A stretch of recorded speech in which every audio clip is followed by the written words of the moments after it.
With the busy fall season already in swing, you might be looking for wholesome, convenient meals for those jam-packed days. Factor, America's #1 ready-to-eat meal kit, can help you fuel up fast with chef-prepared, dietitian-approved, ready-to-eat meals delivered straight to your door. You will save time, eat well, and stay on track with your healthy lifestyle. These meals are really great to help you nourish yourself well during your pregnancy, and having delicious, nutritious meals in the postpartum period will free up your time and allow you to focus on settling into motherhood and getting to know your sweet new baby. Listen, I have a family of snobby eaters, okay? And all 4 of us loved these meals. We went with the vegetarian versions, and I'm not lying. Every single one of them was delicious. Head to factormeals.com/Dr. Nicole 50 and use code Dr. Nicole 50 to get 50% off. That's code Dr. Nicole 50 at factormeals.com/Dr. Nicole 50 to get 50% off today. This is one of the most heartbreaking but also inspiring episodes that I have recorded. It's with Elizabeth O'Donnell from Aaliyah in Action, and warning, it involves stillbirth.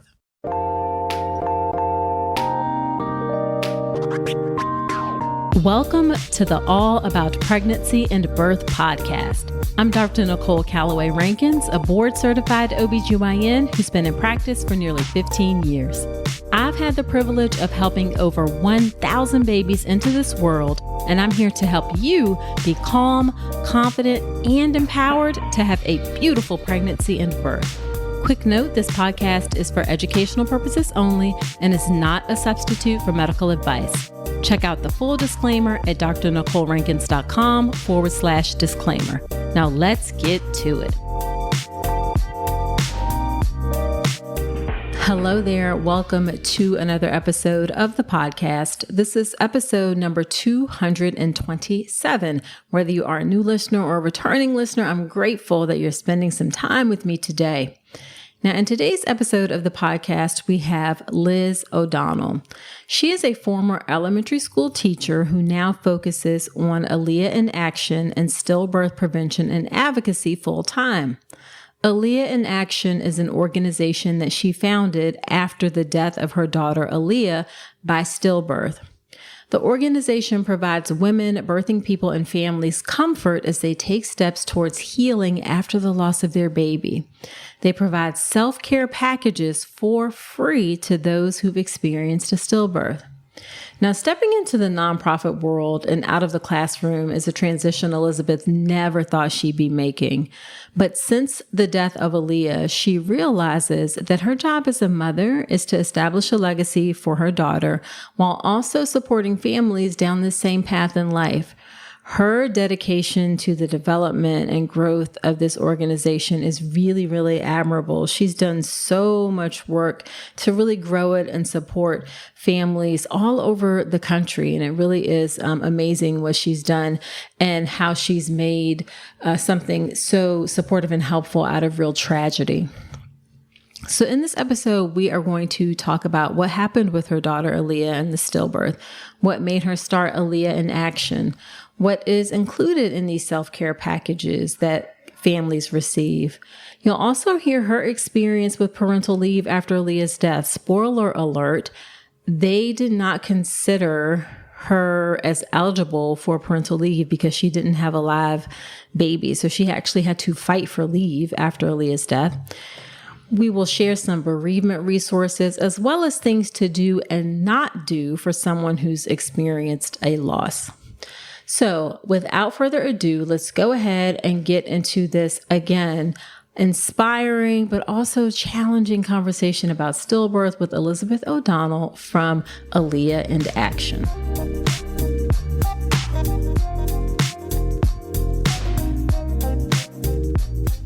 Thank you so much, Liz, for agreeing to come onto the podcast. I am excited to have you here and talk about the really important work that you're doing. Thank you so much. I'm so happy to be here. And also, I've been a listener since I was pregnant. So thank you for all the work that you do in this space for Oh, thank expecting you. parents. Thank you. Thank you. So why don't you start off a bit by telling us a bit about yourself and your work and your family? Yes. So my name is Liz. I'm originally from New Jersey, but I've been based in DC for, almost 15 years now in the nation's capital. I was overjoyed to find out that I was pregnant in June of 2020. Unexpected, but still very much welcome, and we were very happy. I had an amazing pregnancy. I say to everyone, it was honestly the best time of my life. It was during COVID, which made things a little tricky, Sure. but we had great doctor's appointments. Everything was wonderful. Had a beautiful baby shower, COVID-friendly baby shower with friends and family. And then towards the end of November, right after Thanksgiving, I noticed reduced movement. And actually, I noticed increased movement first around Thanksgiving with my daughter, and then decreased movement. And so I took myself to the hospital thinking I was being an annoying first-time mom. Sure. Only to be told that my daughter no longer had a heartbeat. Which I just kind of went into shock. I didn't really say anything besides, what are you talking about? And I delivered my daughter, Aaliyah Denise Briscoe, very early in the morning on December 1st, 2020. Okay.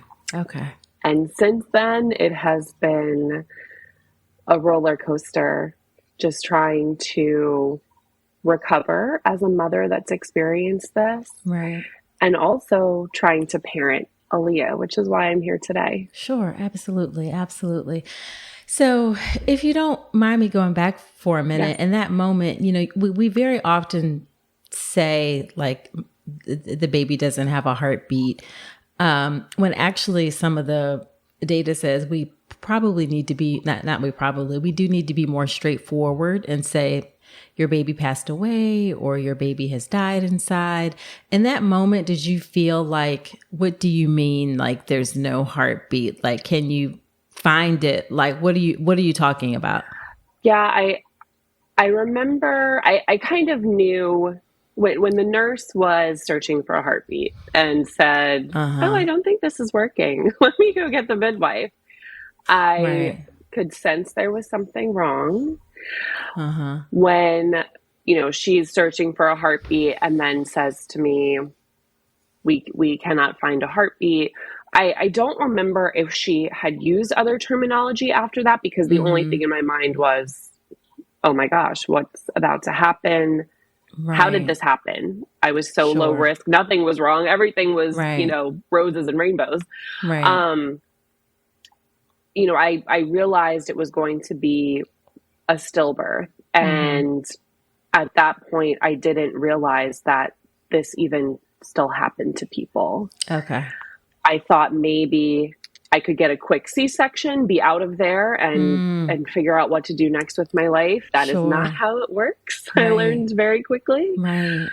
So in those moments, just trying to figure out and saying to myself, okay, you are going to have to do every single thing that you were planning on doing, except the outcome is going to be the complete opposite of what you ever could have imagined. And that's exactly what happened. Yeah. So how was the induction process for you, and how do you feel like the staff treated you? I have to say the staff were, and I know this is not everyone's experience, the staff I had at GW Hospital, they were outstanding. I'm still very close to many of them today. Aaliyah's father could be present and our doula could be present. Okay. Which was very important to me because my brain was not working. I knew his brain wasn't going to be working. So we needed somebody that knew how to advocate and help us. Sure. When we didn't know how to help ourselves. Sure. I wanted to stick to the tentative birth plan as much as possible, which was unmedicated. I did the best I could. And my body was just, between the stress and everything, my body was just not responding. So after like a day and a half, I finally said, okay, fine, to an epidural, because I just couldn't be there anymore. I couldn't deal with it.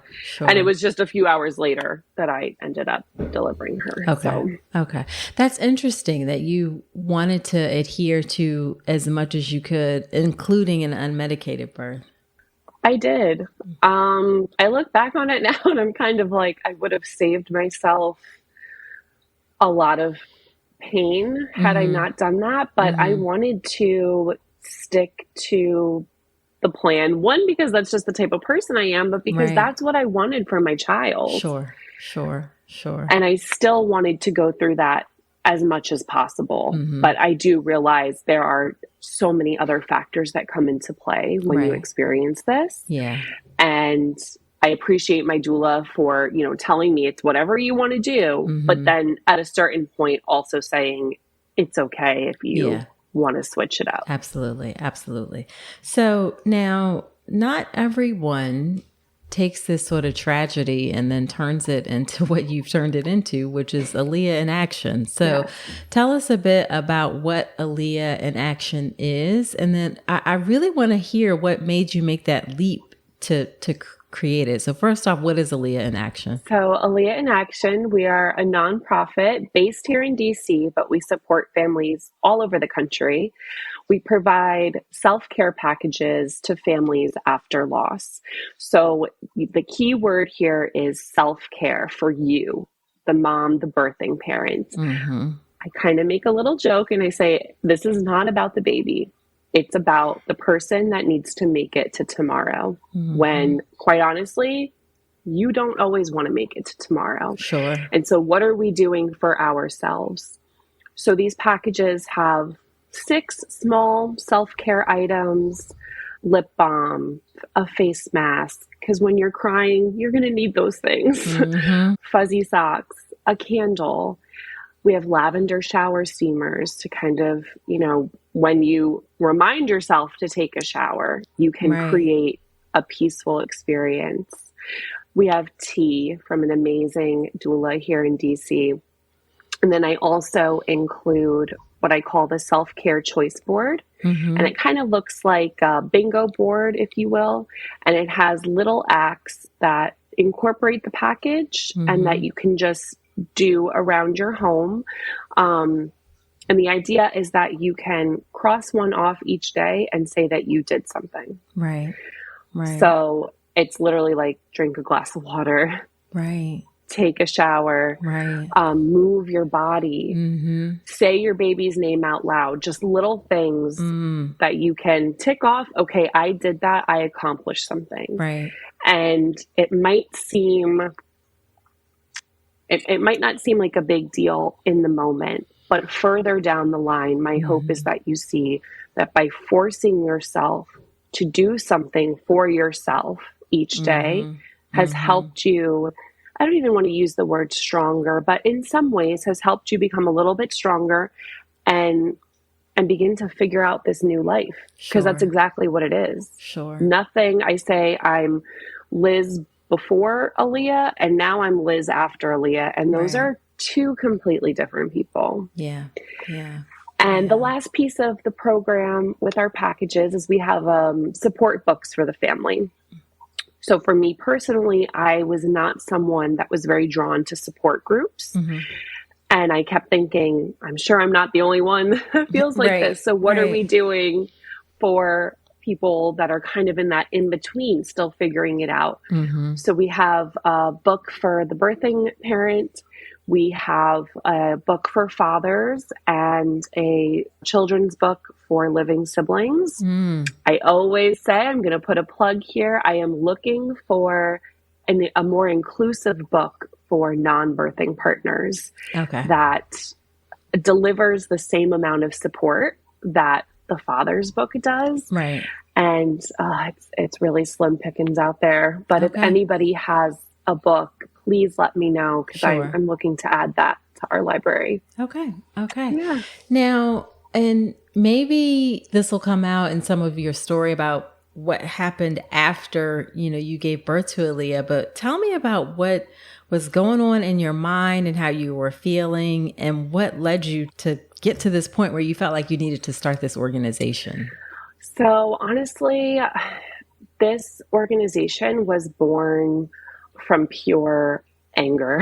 Okay. And I'm very honest when I say that. Nobody should ever be worried about having to tell your employer about what's happened to you after you experience this. However, upon leaving the hospital, that was the only thing that was on my mind. I was a teacher in Washington, D.C., and I very quickly was told that once I shared what had happened, that my paid family leave was revoked.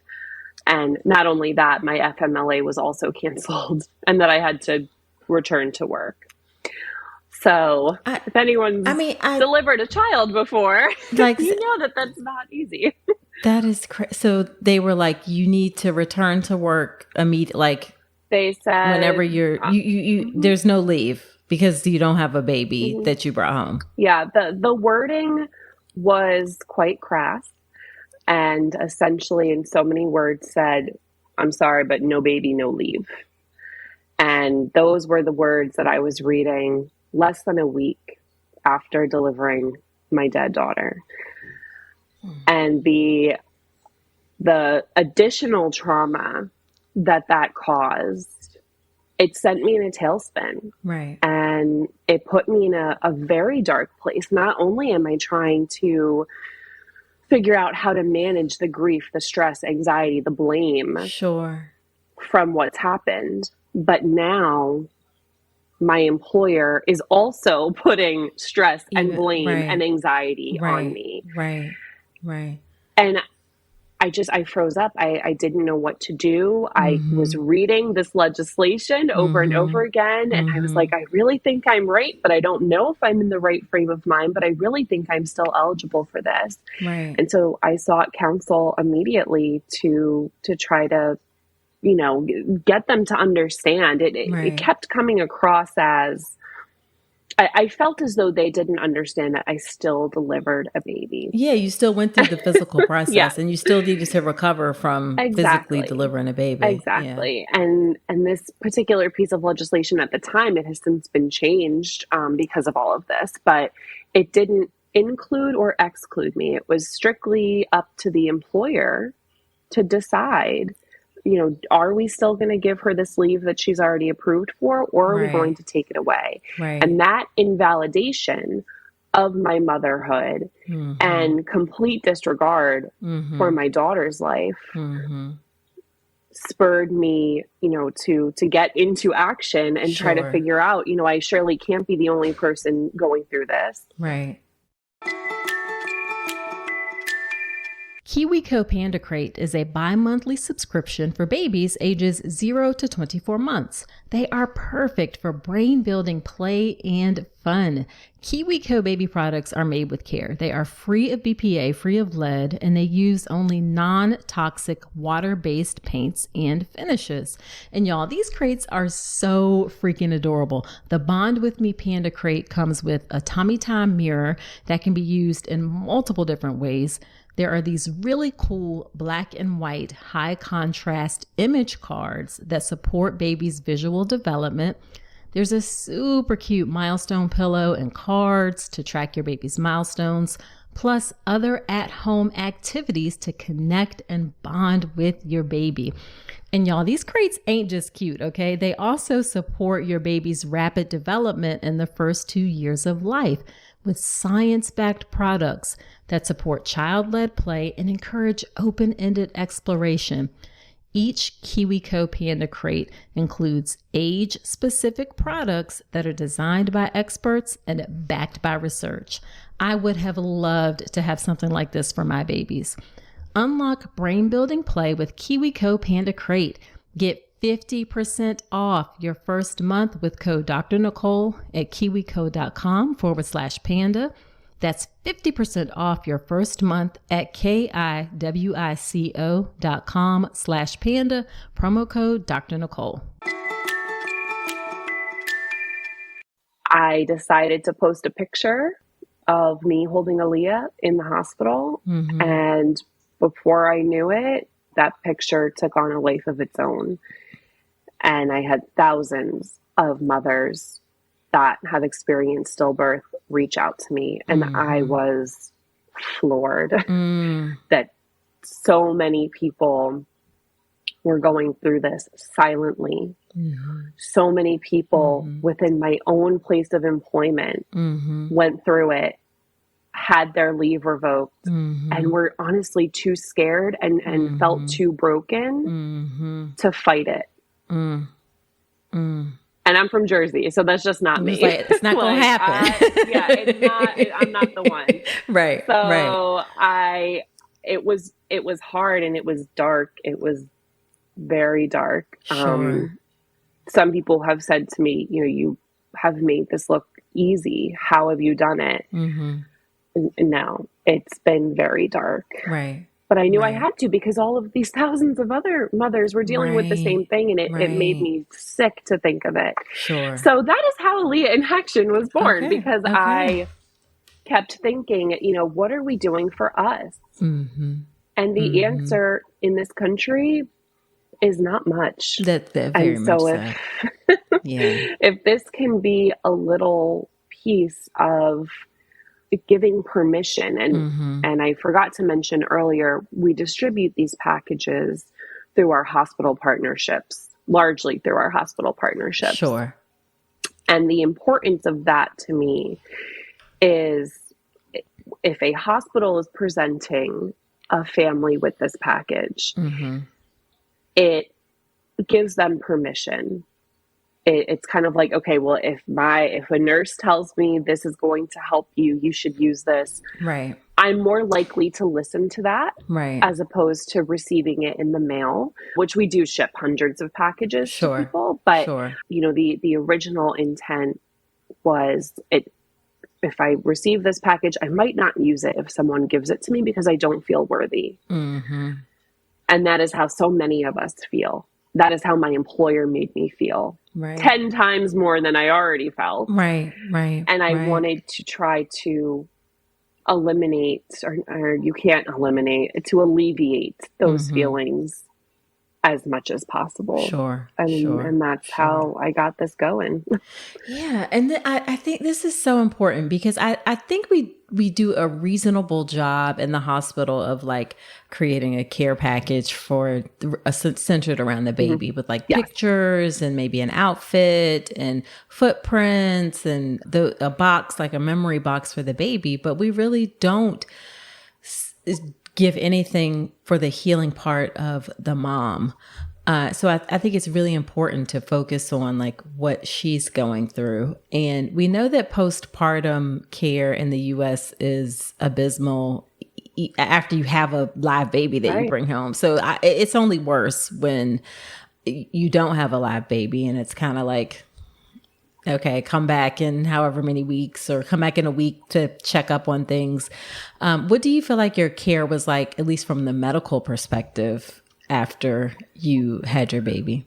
So my first follow-up appointment, I wish as a country we could do something about having parents that have just experienced loss, when they go for their follow-up, not be in the same room as a bunch of very pregnant people.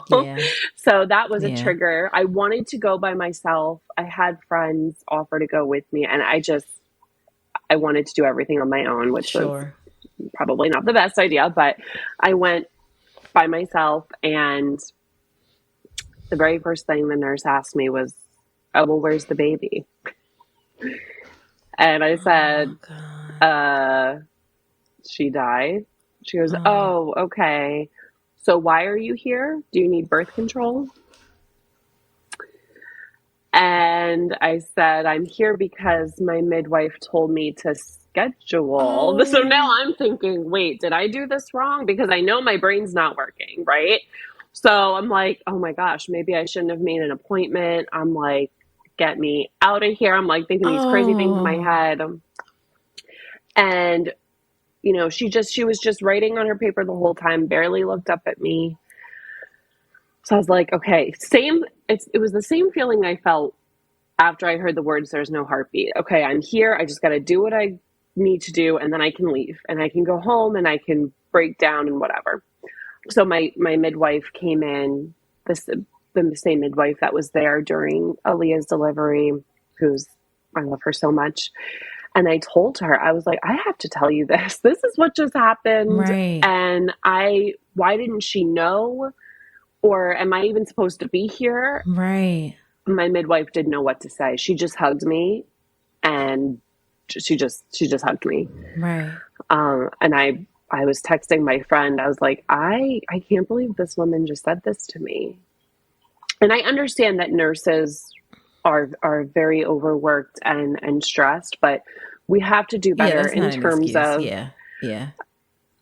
because it's another layer of trauma. Sure. Well, my baby's not here because she's dead. Why do I have to say that out loud? Right. You should just know that. Right.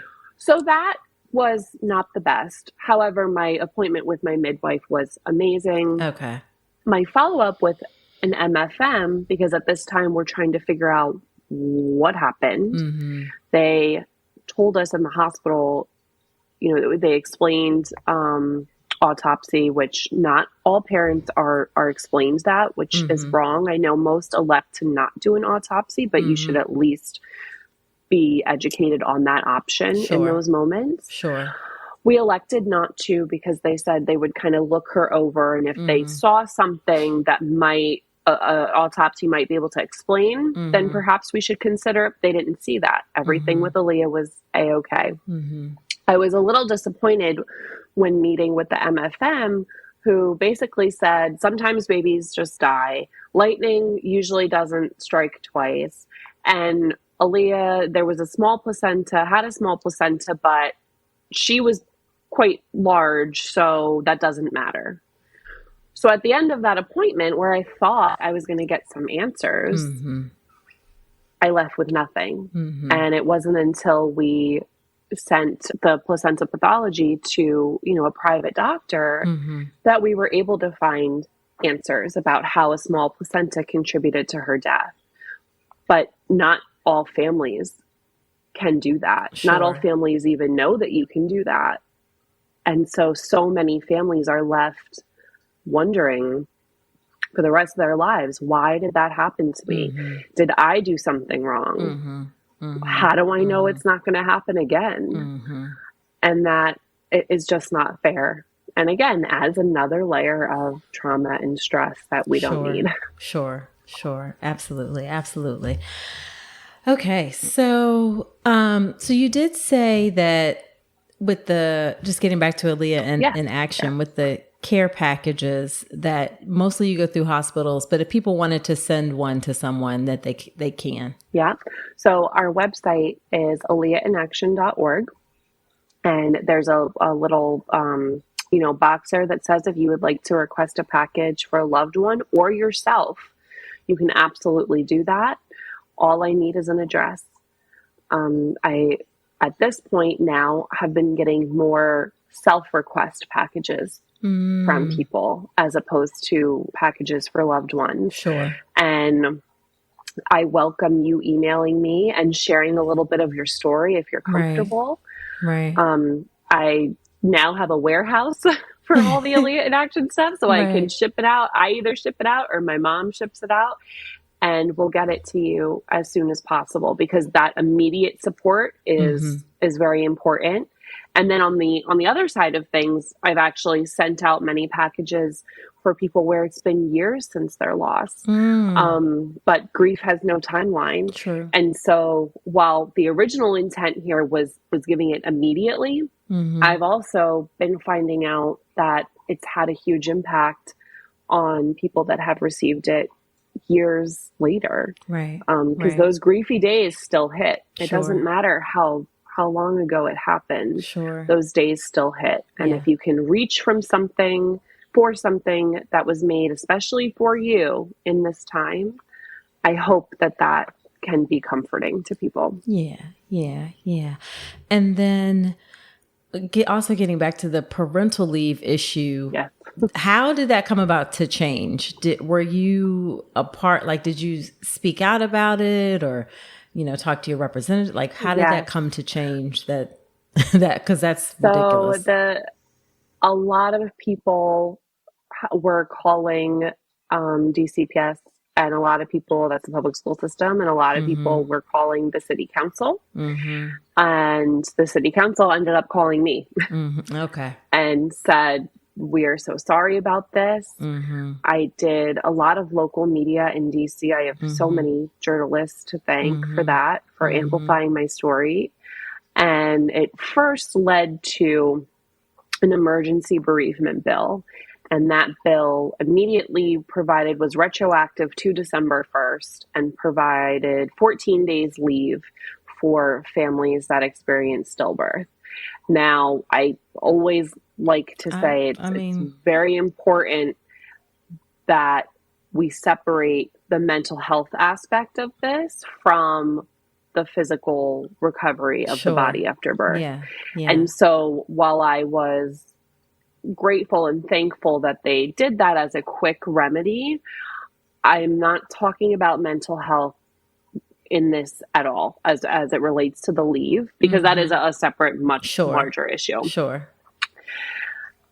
So that was a nice gesture. And it also applies to families that experience loss of a child through age 21. Later on in the year, the universal paid family leave law for DC was amended to include stillbirth. Okay. So now that bereavement bill doesn't really apply to stillbirth parents anymore the way it did initially. Because the leave for perinatal loss is now built into it. It now explicitly says that you still get the leave if you experience this, as opposed to it was very not clear before. Got it. Was the problem. All of us OBGYNs recommend that you take a prenatal supplement during pregnancy and ideally at least 3 months before getting pregnant. But which product is right for you, and will it have all of the nutrients you need for every stage of your journey? Choosing a prenatal can be so confusing, and that is why I am delighted to tell you about Element, which takes all the stress out of the process. Element is the first ever personalized prenatal supplement. It's designed by maternal fetal medicine doctors and is not only customized for each person, but it also changes over time for each stage of your journey from preconception to postpartum. Element provides a tailored prenatal supplement whether you have certain dietary preferences or a high-risk pregnancy or nutritional deficiencies like low iron or vitamin D. And every 30 days, they can adjust your prenatal protocol to make sure it is the perfect fit for you. Also, Element has exceptional ingredient quality, no fillers, no additives, and the packaging is eco-friendly too. Every pregnancy is unique, and your prenatal should be too. So visit helloelement.com. That's Element with 2 L's, and use the code Dr. Nicole to get 20% off your first order today. Now, speaking of like resources and things for people who have a loss, what are 3 or 4? I know you also have some resources on your website. Yeah. So what are some top resources that you think are great for people who have experienced a pregnancy loss? So there are many doulas. Like I know here in DC, it's a city, so it's a little bit different. But I know a lot of doulas do bereavement sessions with families, most of them at no charge. So if you are looking for a resource like that, that's more one-on-one, I highly suggest to Google some things. If you think a support group might be good for you, R to Z Hope is amazing. They have R2Z? RTZ. Oh, RTZ. Okay. Yeah. Okay. RTZ Hope. And they have very specific groups. So depending on your family, how your family looks, depending on what you need as a griever, Kylie does an amazing job there with just having a variety of groups for people. Sisters in Loss is another great organization that Erica has a lot of resources on her website. And then if you're thinking about, going through pregnancy after loss and taking the journey of pregnancy again, I'm also a director at Push for Empowered Pregnancy, where we focus on ending preventable stillbirth. And we have a plethora of resources for pregnancy after loss, because we know that that is a very difficult journey. It's not a journey I've experienced yet myself, but I have a lot of friends that have, and we have so many resources on the pushpregnancy.org site to help you navigate pregnancy after loss. Sure. Okay. And do you have any other children? You said you haven't had children since Aaliyah, but do you have any other children? Okay. I don't. Okay. No. Okay. All right. And I mean, you can totally say you don't want to answer, but do you think you want to have other children? Yes. It's, okay. It's scary. It's really scary. I think it's extra scary for me because there was absolutely nothing wrong the whole time. So I wouldn't even know what to look for, or the only way I knew something was wrong is because it was too late. Sure. Got it. And that's, it's scary. Yeah. So for people who, I think in our society, we very often don't know what to say or what to do when people experience a pregnancy loss at any point in pregnancy, whether it's a miscarriage earlier in pregnancy, whether it's a stillbirth later in pregnancy. Do you have any suggestions for what are 2 or 3 things people can say or do to someone who's experienced a loss? Absolutely. I think acknowledging the loss and not skirting around it is key. Okay. Say their baby's name if they've chosen to name their baby or chosen to share that name. Say their baby's name often, not just once. Say it a lot, because those are the only times we as parents are going to hear our child's name. We're not going to hear them being called at school. We're not going to hear them. Those are the only times we hear our kids' names. So say them and say them often. Right.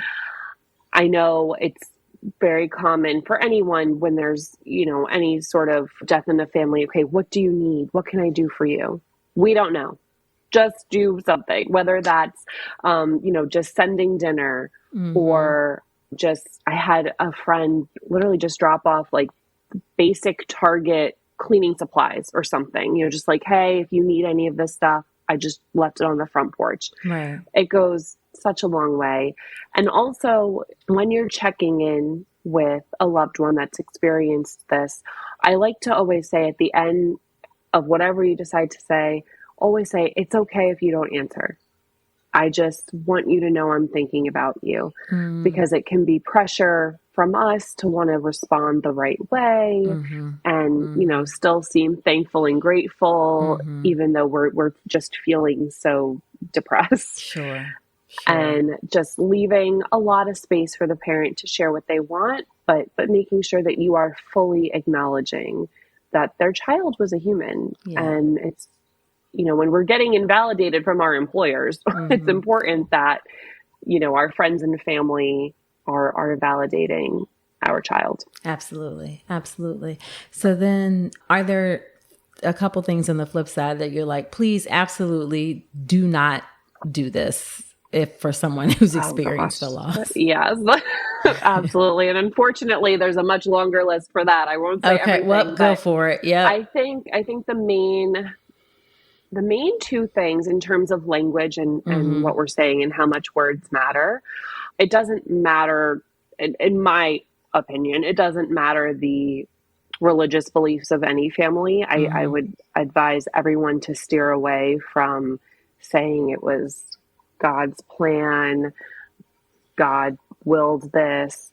I would just steer away from that, unless, of course, the parent is initiating that language. Sure. But I would venture to say probably not. They are not using that language, and so you should not either. I also like just anything with, now that you can get pregnant, you can get pregnant again, or maybe it was for the best. Maybe there was something wrong with the baby. no, that just leads to self-blame and encouraging or saying, well, at least you got pregnant, you can get pregnant again, puts pressure on a parent because now they feel, oh my gosh, is everyone going to think that I'm just going to get pregnant again? Going through another pregnancy is not going to replace this one. The future children that I have will never replace Aaliyah. Absolutely. And so language with that really matters. And then this is just one that I feel people don't think about. Don't send flowers. Flowers die. Flowers die just like our babies did. And flowers, they don't last forever. Right. And they're beautiful. Right? Like flowers are beautiful for a week tops. Right. And then they're gone. Gotcha. And that can actually stir up, a lot of emotion and also kind of frame future flowers to always bring them back to that time period. Got it.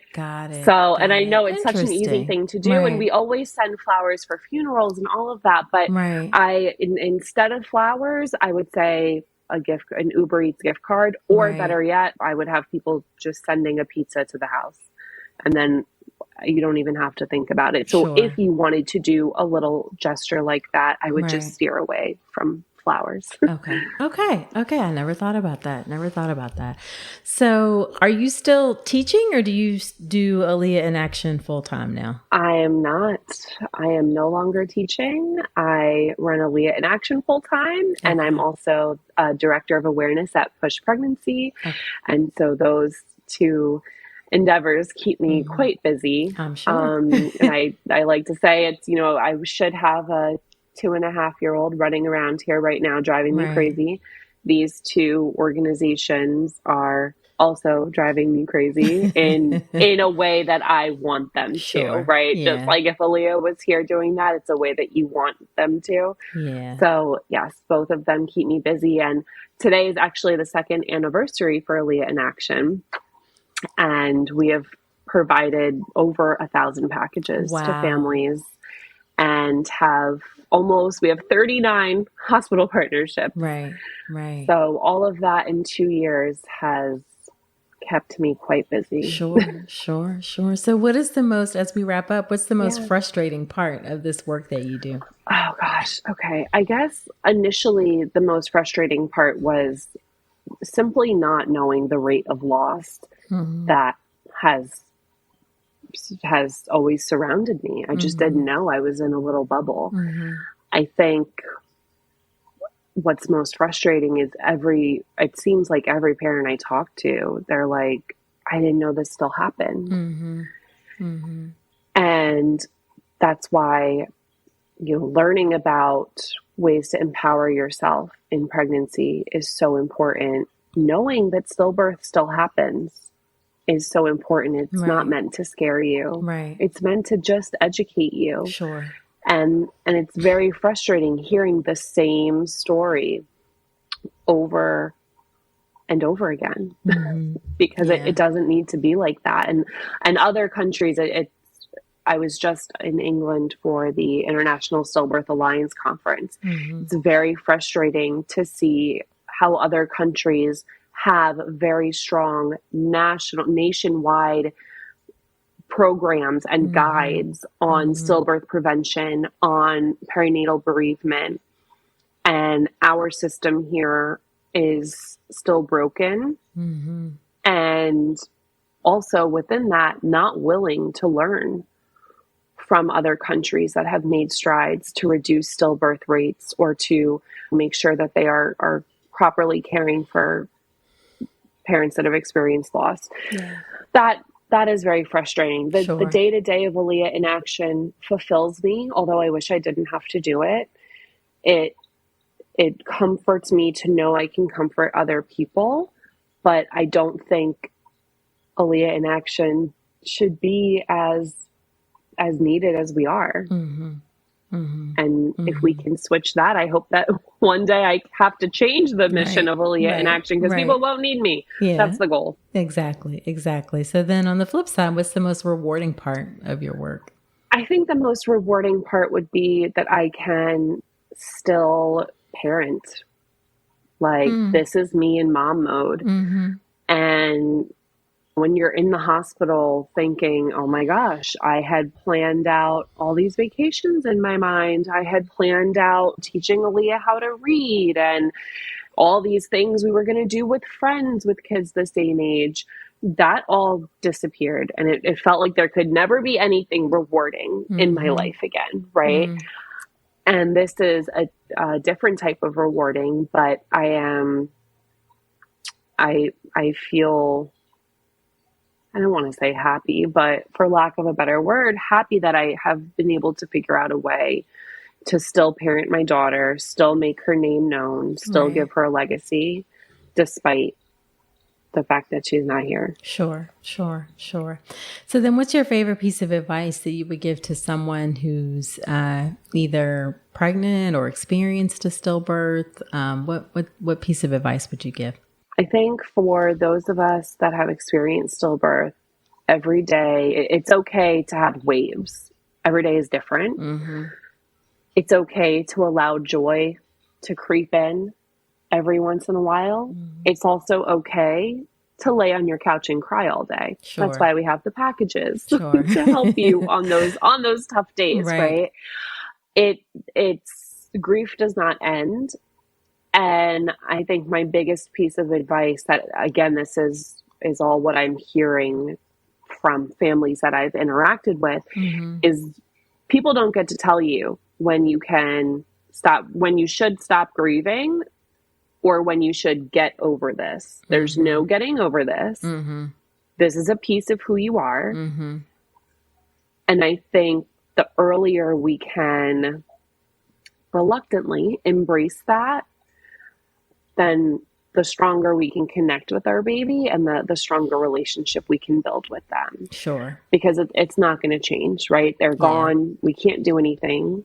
Don't listen to people that are telling you to get over it or get pregnant again or to stop crying. This is your decision.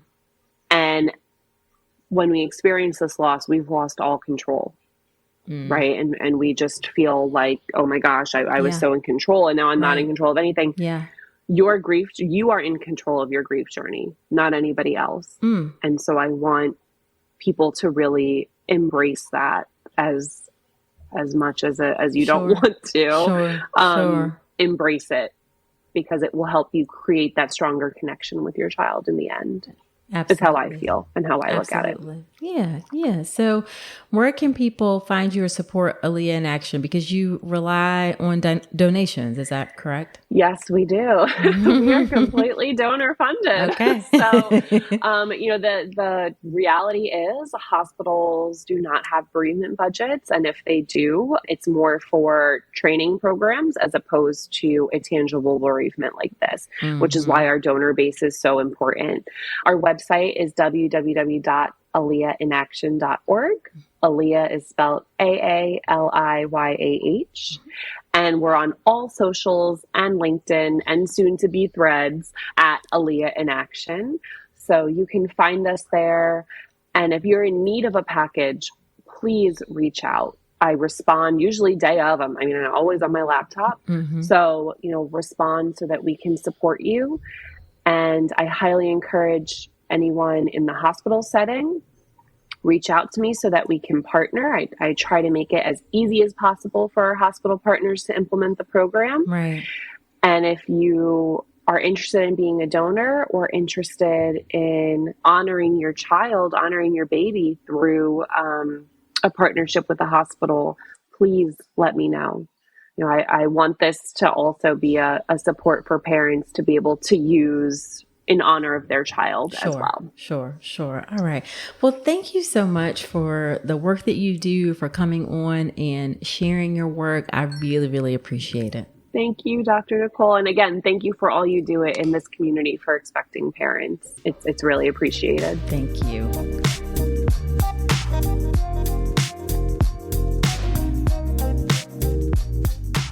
Okay, wasn't that just really a great episode? It's just amazing that she was able to create this resource out of tragedy and pain and help so many other families in the process. Now, after I have a guest on, I do something called Dr. Nicole's Notes, where I talk about my top takeaways or thoughts regarding the conversation. Here are my top takeaways from my conversation with Liz. Number one, I want to share with you a resource. I have a podcast episode on Stillbirth. It's episode 139. That's drnicolerankins.com/episode 139. And in that episode, you can learn about what is stillbirth, how common it is, when it's most likely to occur, risk factors, what are the most common causes, some strategies for prevention. I know it's a difficult topic, but you can check out that episode to learn more about stillbirth.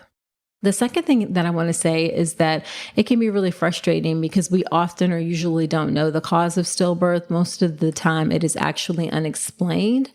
There are some things we can do. There are some tests we can try. We can look at the baby. We can examine the placenta to try and get an idea of what happens with stillbirth. But most often it is unexplained. And that can be the most difficult part for families, not understanding why it happened, because it doesn't give you any resources to try to prevent it again in the future. But I want to be upfront and honest about that it's just something that we don't know why happens most of the time. The third thing I want to say is that support from the medical community is just not great surrounding stillbirth. We often have things in the hospital where we do pictures for the parents and things like that. Chaplain services, if you're religious, those things are available. She started this specifically for the parents and then after they leave, because there's just such a lack of resources in the community. You may not be seen by your OB still for that typical 6 weeks. They may or may not connect you to therapists or support groups or things in the community. So the support from the medical community is not great. And that's why resources like what she's doing and bereavement resources are really important. Do check out her website. It's AaliyahInAction.org. That's AaliyahInAction. So AaliyahInAction.org to find out resources, because sadly, you're not going to get a lot of resources from your physician. And this is also a great place to get resources for people who you unfortunately may know have experienced a pregnancy loss at any point in pregnancy. And the final thing I want to say is just reiterate some of the things she said about what to say and what not to say for someone who's experienced a loss. I think one of the ones that can be particularly painful for people is saying things happen for a reason, or you can get pregnant again in the future. Those things really aren't helpful. And I know it can be challenging to know what to say to someone who's experienced a loss. I get that. But what I would suggest is that you just show up and you say that I'm here if you want to talk, or if you don't want to talk, drop off a meal, those kinds of things. Just do the best you can. Come from a place of caring and supporting in your heart. You can even say that this just sucks. Just acknowledge that this sucks, or acknowledge that you don't know what to say, but you want to be there to help and support. But stay away from things like they happen for a reason, or, you can have babies in the future, that kind of thing, because those things really aren't helpful. All right. So there you have it for this episode. Do share this podcast with a friend. It helps me to reach and serve more pregnant folks, and I would really appreciate your help in doing so. Also, subscribe to the podcast wherever you're listening to me right now. Leave me a review in Apple Podcasts to help other women to find the show. And I'd love to hear what you think about the show. And you can also let me know what you think by reaching out to me on Instagram. My DMs are open. I'm on Instagram at Dr. Nicole Rankins. I love to hear ideas for the show. I've gotten some really great DMs recently about ideas for the show that I'll have coming up. So you can also get great information there on Instagram. So check me out there at Dr. Nicole Rankins. So that's it for this episode. Do come on back next week, and remember that you deserve a beautiful pregnancy and birth.